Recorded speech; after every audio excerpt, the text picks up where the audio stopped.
pour parler de la violence aux États-Unis, qui est en effet un des moteurs de ce grand pays, la violence aussi bien dans la conquête de l'Ouest, la violence raciale, la violence quotidienne, la prolifération des armes. La violence aux États-Unis est certainement ce qui est, hélas, j'ai envie de dire, quelque chose qui caractérise ce pays. Alors juste avant de laisser la parole à Marlon James, je vous le présenterai en quelques mots, mais juste avant, peut-être vous avez lu, je ne sais pas, normalement cette conférence, il devait y avoir Don Winslow, l'auteur de La Griffe du Chien et de Cartel, qui a dû se décommander au dernier moment. Donc voilà pourquoi nous sommes en tête-à-tête avec Marlon James. Alors moi, je voudrais d'abord, avant d'évoquer cette violence, tant sociale que raciale, qu'historique, aux États-Unis et dans toutes les aires auxquelles les États-Unis, notamment les Antilles, là où les États-Unis ont une influence, je voulais dire bonjour à Marlon James et lui dire à quel point j'étais content qu'il soit avec nous pour ce livre qui est la première traduction en français, publié aux éditions Albin Michel, qui s'appelle « Brève histoire de sept meurtres », qui est évidemment un ouvrage fantastique et fabuleux, une espèce de kaléidoscope particulièrement, comment dirais-je, je cherche le mot, particulièrement fort, puissant, littéraire, autour notamment de la thématique de la violence. Et alors, je vais laisser la parole très rapidement à Marlon James. On est ici pour parler de la violence aux États-Unis. Votre roman parle des États-Unis, puisqu'on va poursuivre ces 7 meurtriers, ces 7 personnes qui ont tenté d'assassiner le chanteur, Bob Marley, mais qu'on appelle le chanteur dans le roman. Mais vous, ce que vous décrivez extrêmement intelligemment, c'est toute la violence sur 40 ans qui se déploie au sein de la Jamaïque. Donc, parlons d'abord de la Jamaïque avant de parler des États-Unis. Okay. Sure. Violence is at the root of a lot of Jamaican history, coming out of slavery and colonialism, both of which was enforced by violence. Slavery, I don't need to say much about, but it was, of course, an extremely, horrendously violent institution. But for Jamaica in particular, colonialism was also pretty violent because we had what we call crown colony. And under crown colony, the empire could simply enact a measure that killed hundreds of people because they were, protesting. So we've come out of a particularly bloody legacy to begin with. So that by the time we get to the 1950s and the 1960s, violence as a vehicle for social change was something that people took as normal. La violence est vraiment la racine de la grande majorité de l'histoire jamaïcaine, ne serait-ce que parce que la Jamaïque sort d'une période d'esclavage, de colonialisme, et tout cela vient de la violence. Alors, que dire de l'esclavage? Évidemment, c'était une violence absolue. Quant au colonialisme, en Jamaïque, il se trouve que ça a été une période particulièrement violente parce qu'on était une colonie de la couronne. Et en tant que telle, l'Empire avait le droit de mettre en place des mesures pour tuer des centaines et des centaines de personnes simplement parce qu'elles manifestaient. Et donc, cet héritage est tout à fait sanglant. La violence est présente. Et donc, dans les années 50 et 60, la violence était devenue le véhicule qui permettait le changement social. C'était devenu la norme. And then after the 50s, violence started to be linked with politics. One of the interesting things I realized when I was writing this novel is I started from something as small as an assassination attempt. It's not a small thing, but it happened at a small, a house, trying to kill Bob Marley. But then I started to think, where did the guns come from?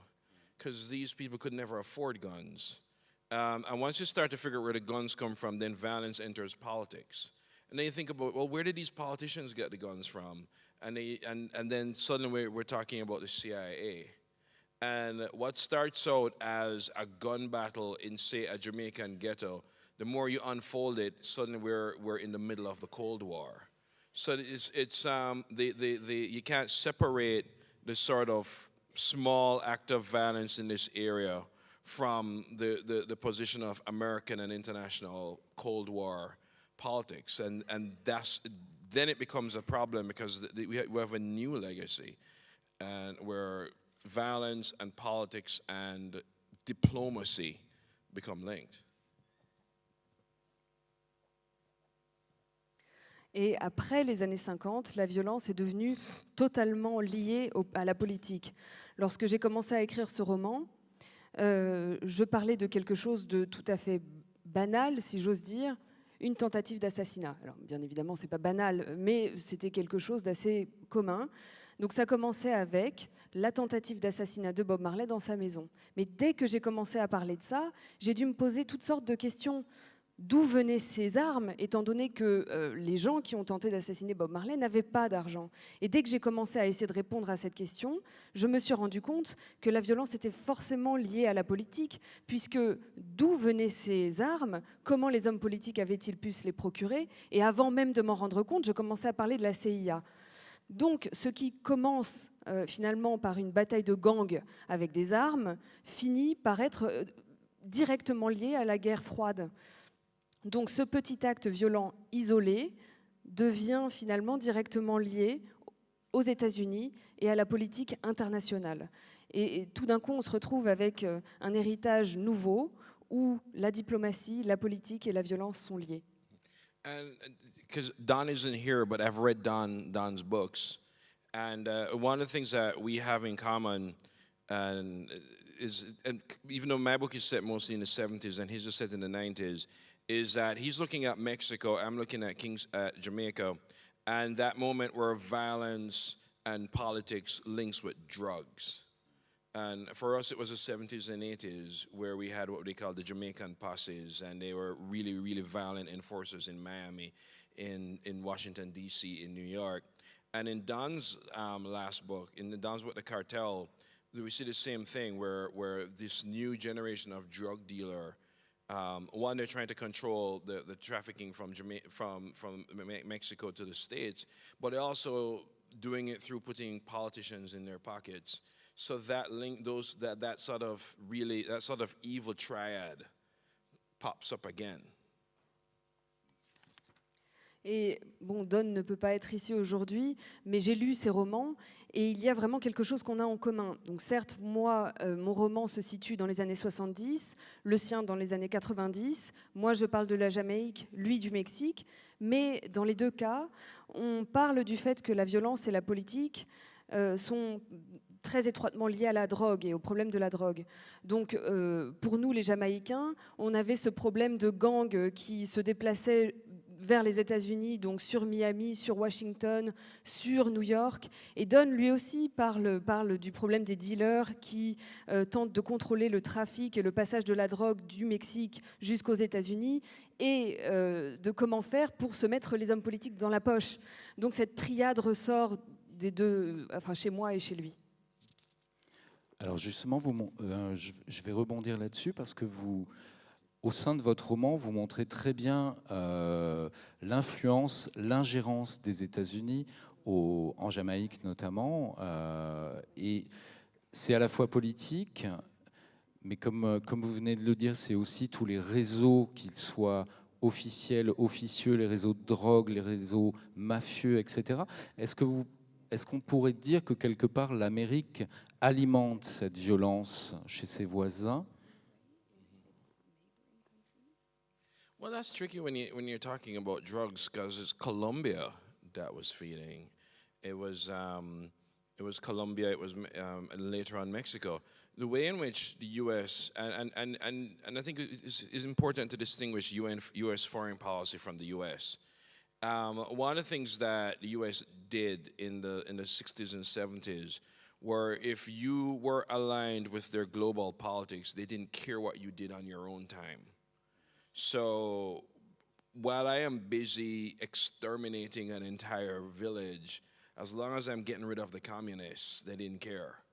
And in Jamaica, as long as you help the right-wing pro-U.S. government, your pro-U.S.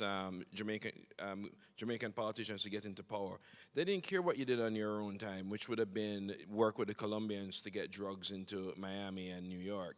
And I think the way it worked was not necessarily that they were actively involved, even though we all got the guns from Americans, but that if you sort of help us in our fight in the Cold War, get rid of communism, we don't care how you do it, but then we'll just turn a blind eye to what you're doing.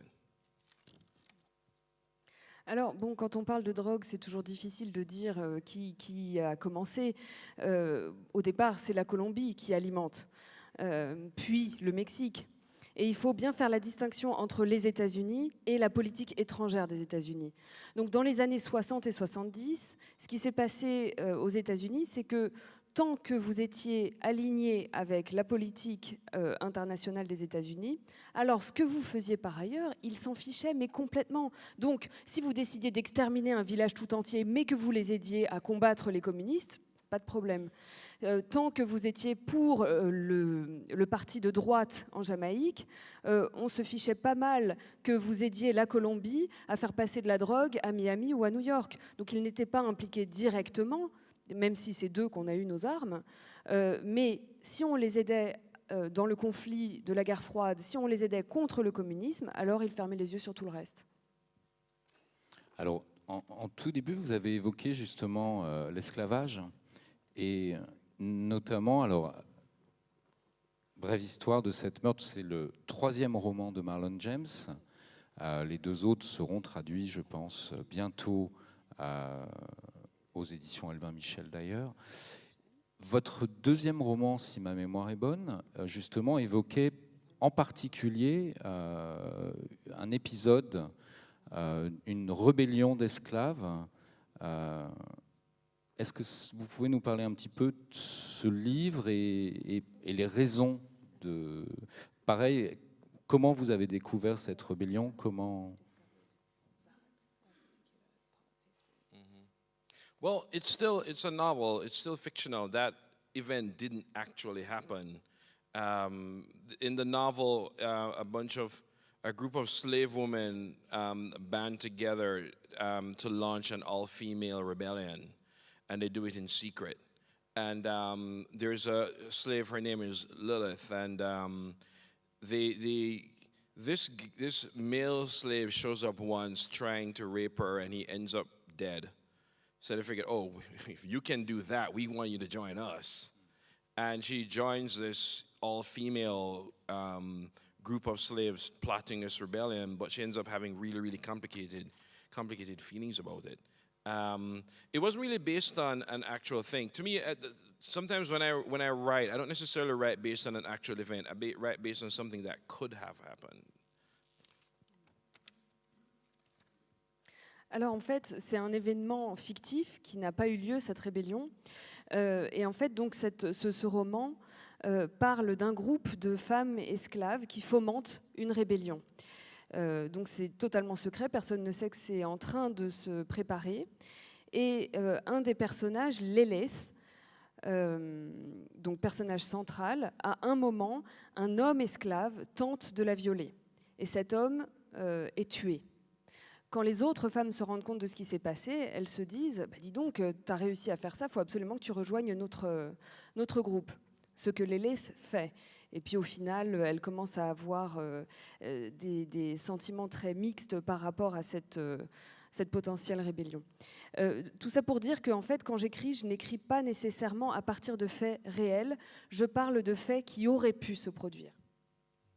Alors justement, c'est le point de départ de votre livre, puisque vous l'avez évoqué, vous êtes parti donc en 1976, un grand concert en décembre 1976, un grand concert devait avoir lieu à Kingston en Jamaïque, organisé par le parti en place, où Bob Marley devait se présenter 2 jours avant le début du concert. C'est le tout début du roman.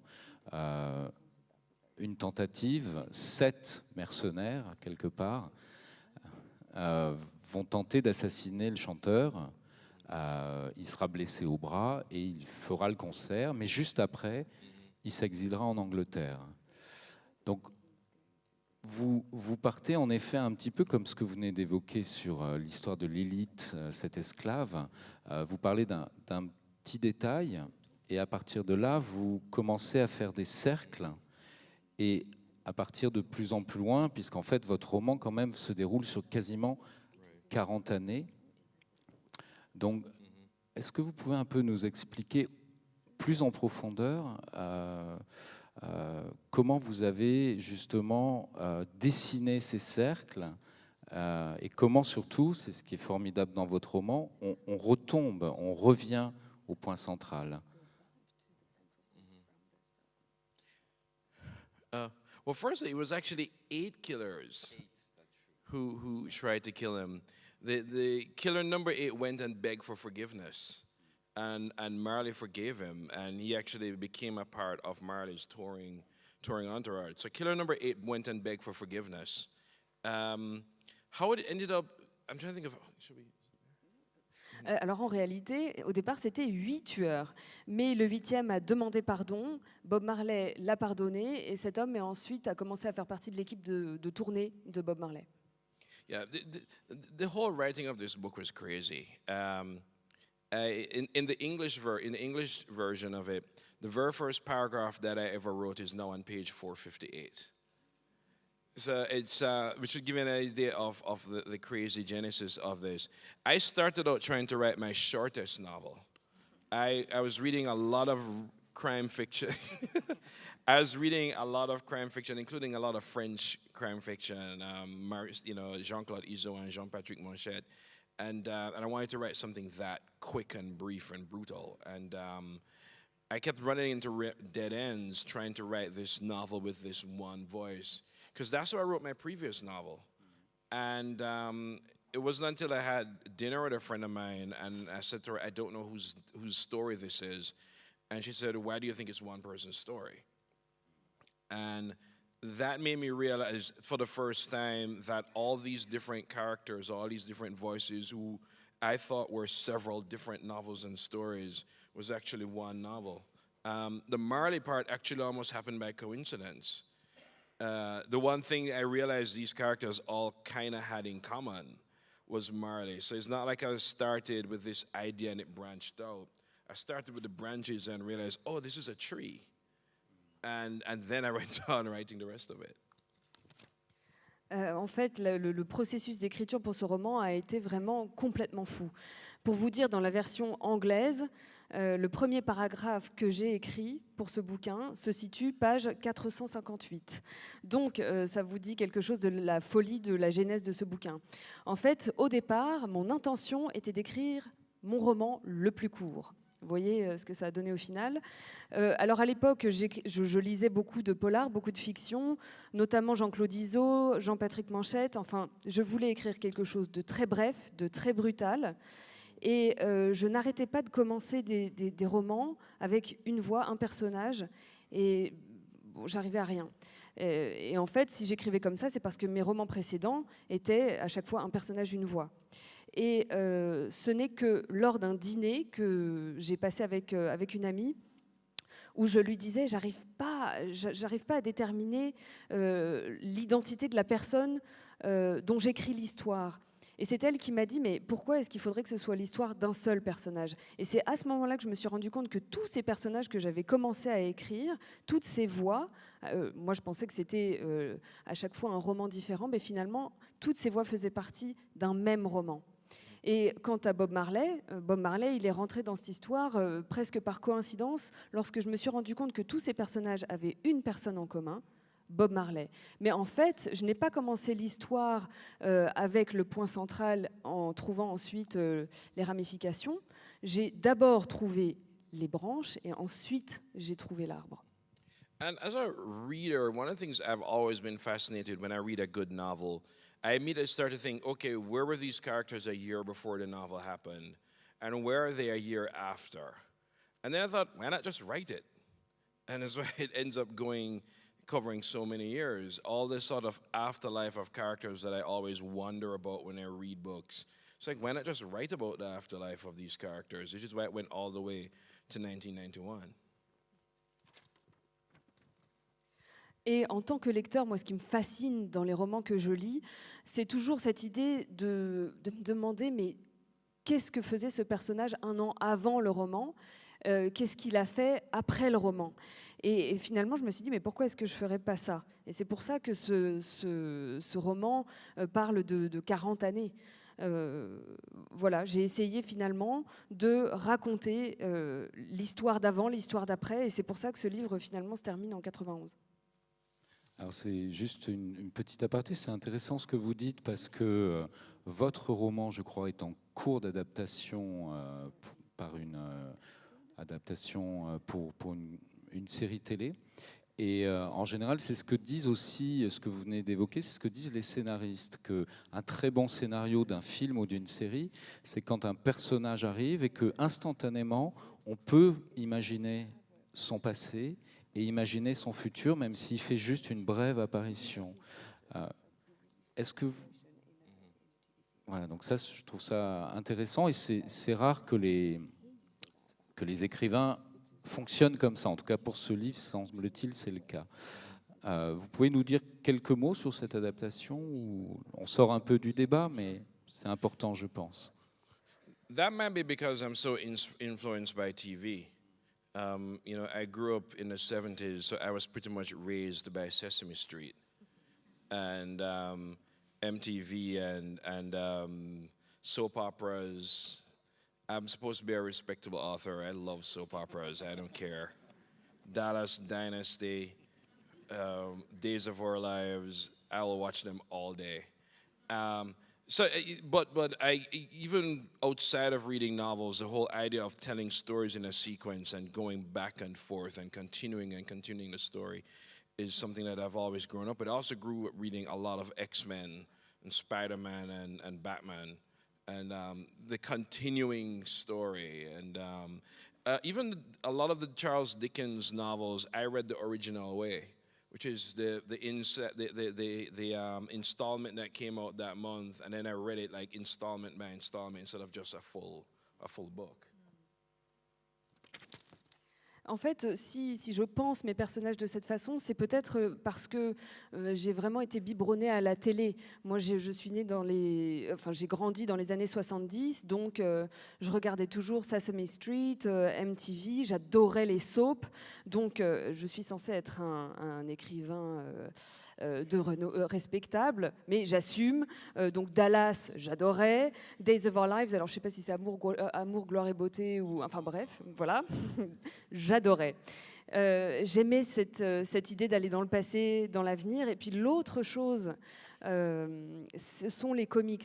J'ai lu tous les comics, les X-Men, les Spider-Man, Batman. Donc l'idée de voir une histoire dans sa continuité. Et d'ailleurs, j'ai lu Dickens dans sa publication originale, c'est-à-dire dans l'ordre où les feuilletons, mois par mois, étaient publiés. Je ne l'ai pas lu en un seul coup. Donc c'est peut-être de là que ça me vient.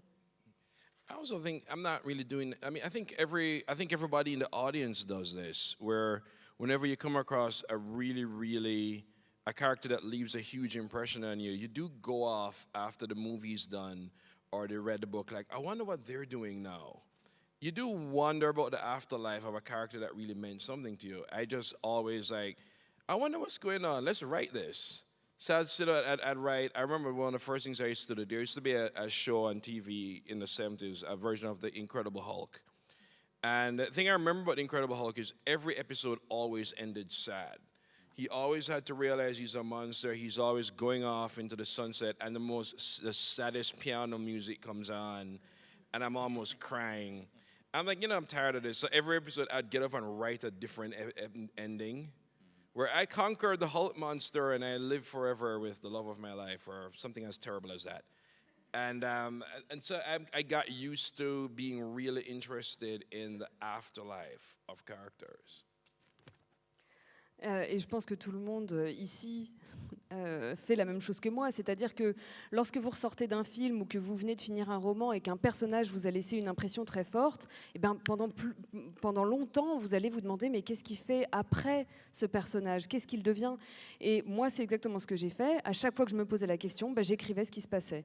Alors je me souviens de la série Hulk que je regardais quand j'étais petit. À la fin de chaque épisode, la fin était triste, il restait monstre, il repartait dans le soleil couchant, et puis il y avait une musique de piano terriblement triste, et ça m'agaçait au point qu'à la fin de chaque épisode, j'attrapais mon stylo et j'écrivais une fin différente, une fin heureuse, où il était plus monstre, où il tombait amoureux, etc., etc. Enfin bon, quelque chose d'absolument nul, mais en tout cas, c'est ça qui m'a donné envie de découvrir la vie d'après.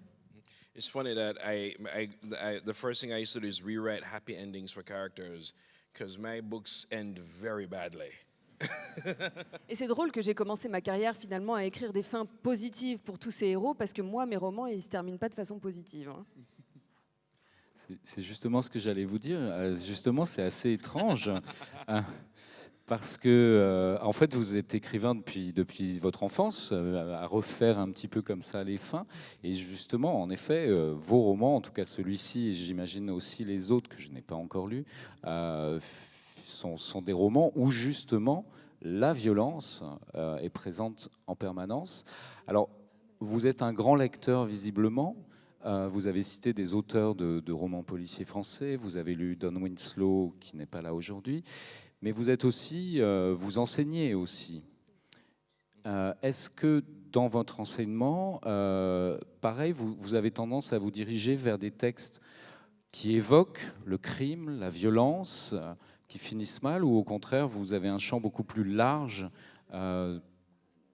avec des fins heureuses? Oh my God, if I only taught violence, I'd have gotten fired. Mon Dieu, si je ne parlais que de violence, ça ferait longtemps que je serais plus prof. You know, I give a wide range when I'm teaching. It's you know, my students.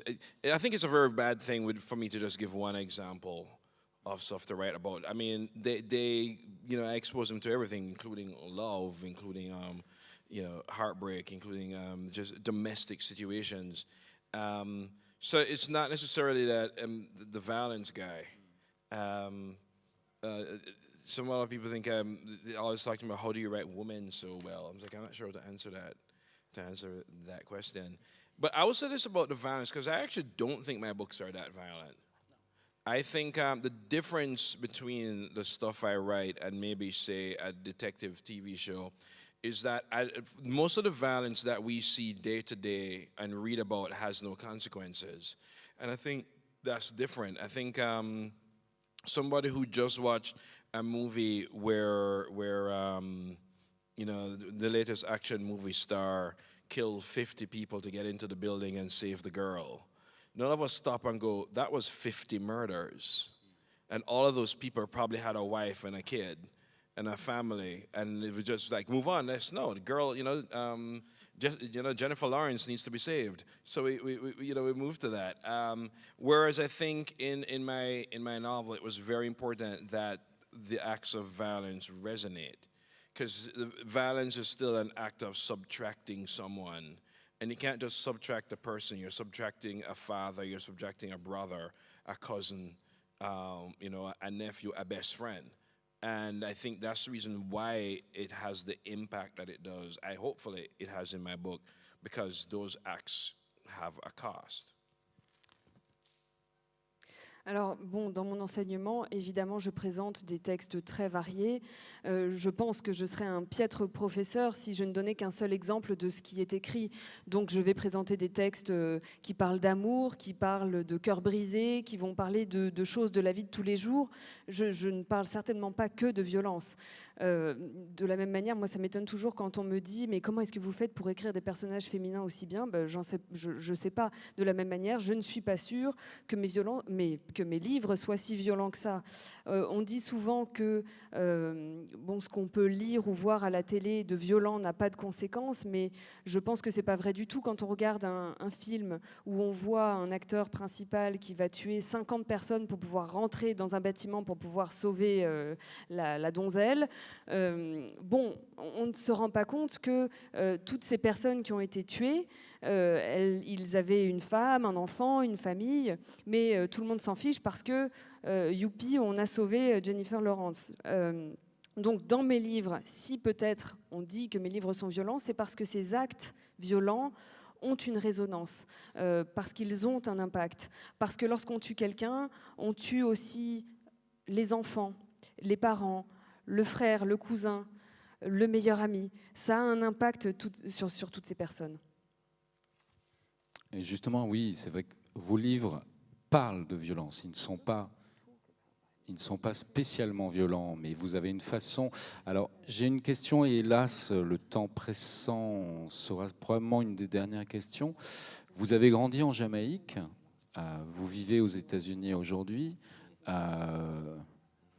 Quelle est la violence? Comment quelle différence? Est-ce que les États-Unis demeurent un pays violent par essence? Est-ce que la Jamaïque l'est aussi? Quel est un petit peu votre plus personnel, mais aussi en tant qu'auteur, en tant qu'écrivain, quelle est votre vision aux États-Unis? Vous vivez.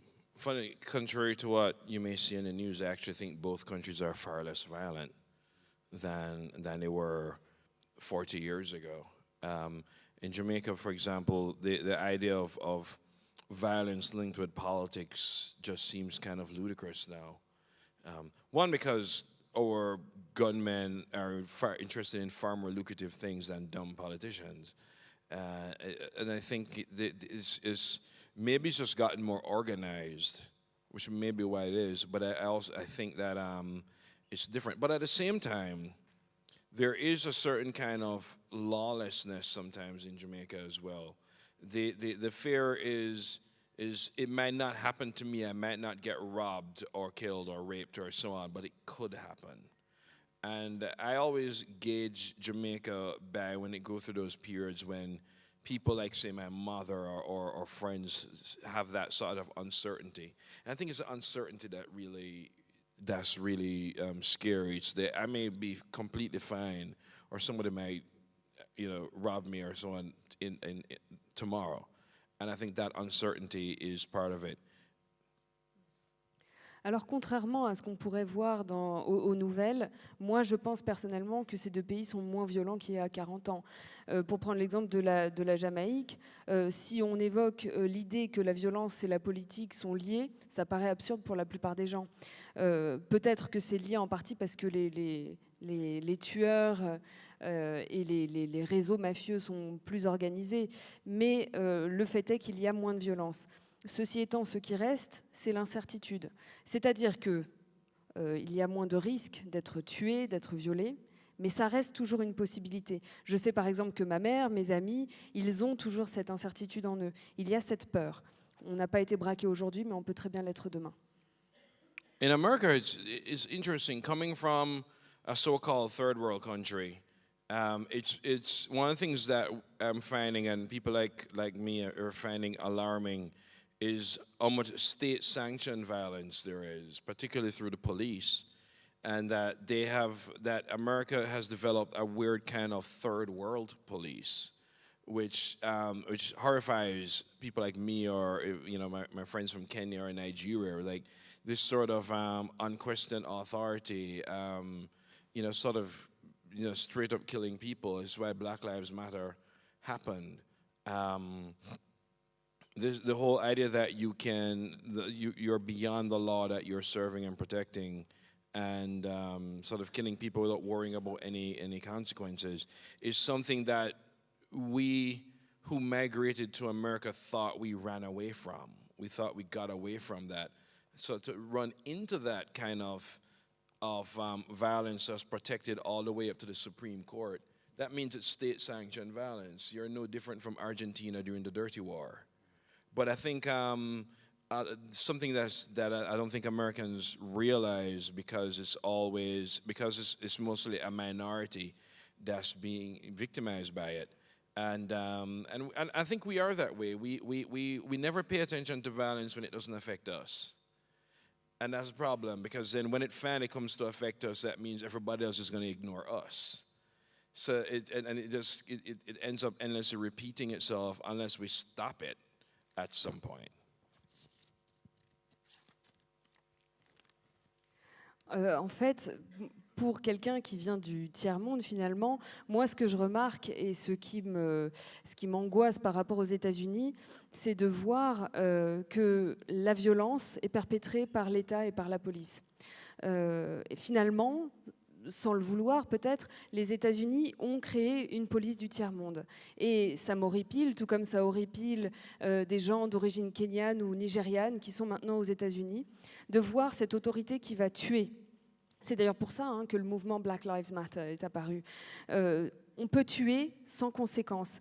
Et pour nous qui avons migré vers les États-Unis précisément pour fuir cette violence, voir qu'en fait on a couru tout droit dans cette nouvelle violence qui est protégée jusqu'à la Cour suprême par les États-Unis, mais ça veut dire que finalement les États-Unis ne sont guère mieux que l'Argentine au moment de la guerre civile. Mais les États-Unis ne se rendent pas compte de ce qu'ils sont en train de faire, puisque seule une minorité est affectée par cette violence. Finalement, la violence, on ne la voit pas quand c'est pas à nous que ça arrive. On l'ignore totalement. Et ça a quelque chose de très angoissant, parce que quand la violence arrivera vers ceux qui n'en sont pas victimes pour l'instant, eh ben, eux aussi seront isolés et eux aussi on les ignorera. Il faut absolument cesser ça, sinon ça devient un cercle vicieux qui se répète sans arrêt. Alors, un cercle vicieux qui se répète, ça pourrait être justement un des résumés de votre livre, un court résumé. Et justement, ce qui est intéressant, c'est que vous montrez brief story, sorry. Et vous montrez très bien justement à quel point dans cet ouvrage chaque vie compte. Vous parliez du frère, de la sœur, du cousin tout à l'heure, et c'est exactement parce qu'on est là pour parler de violence, mais il y a de la lumière dans ce livre, justement, parce que vous savez particulièrement bien cerner chaque personnage, comme vous l'avez évoqué, leur donner un passé, un futur, et ça, c'est particulièrement intéressant. And it was also very important that the book ends with a survivor. The main female character is also one of the characters that makes it to the very end of the novel, and sometimes all you can do is endure, or survive. And it was very important for me that she survives. Not only does she survive, it ends with her making an attempt to reconnect, and it ends with not just survival, but it ends with her reaching for family, and that going back to that first unit where you feel completely safe. And that's the first thing she reaches back to. And it was very important for me that she ends it. It's funny, in all my novels, somebody pointed this out to me, and I didn't notice it, that in all my novels, a woman has the last word. I was like, I had no idea. But in all three of them, a woman has the last word, and it's usually an attempt to connect that she does at the end of all three of them. Alors, je pense qu'il est important de parler aussi de la survie. Et d'ailleurs, un des personnages féminins principaux de mon livre survit justement à toute cette histoire. Et parfois, on ne peut que survivre et endurer ce qui arrive. Et là, vraiment, ce personnage non seulement survit, mais tente de se reconnecter. Elle survit et elle recrée un lien avec sa famille. La famille étant le cocon où on se sent en sécurité. Et pour moi, c'était très important de finir sur une note comme celle-là.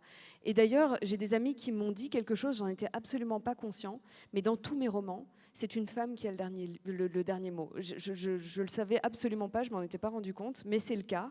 Et à chaque fois, la femme qui a le dernier mot le fait justement pour recréer un lien à l'autre. Alors voilà, c'est presque une femme qui a le dernier mot. Voilà. Je suis désolé, moi j'adorerais continuer à parler une petite heure, mais voilà. Donc vous avez compris, on a évoqué la violence, mais il n'y a évidemment pas que cela dans cet ouvrage que je vous conseille tous de lire, qui est vraiment magnifique. Voilà. Donc, et vous pouvez applaudir Marlon James, et on le remercie.